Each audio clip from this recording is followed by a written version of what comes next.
Welcome. If you want to stay up to date with Instagram's latest account suggestions directly from your PC, you're in the right place.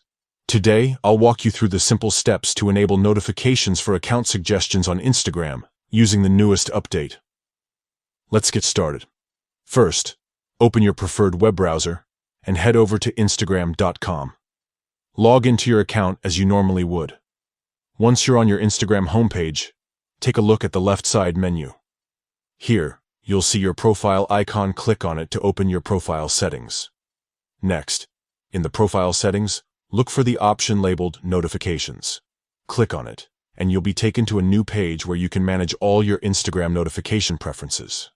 Now, within the Notifications menu, find and select Push Notifications.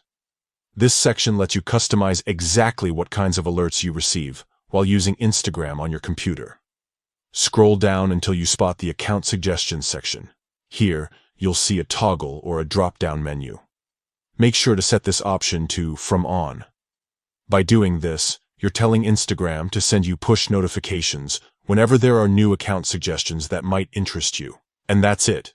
You've successfully enabled notifications for account suggestions on Instagram using your PC. From now on, you'll never miss a chance to discover new profiles that match your interests, all thanks to these quick adjustments in your notification settings. If you found this guide helpful, consider sharing it with friends who want to make the most of their Instagram experience on desktop. Stay tuned for more tips and updates to keep your social media game strong. Thanks for watching, and enjoy exploring new connections on Instagram.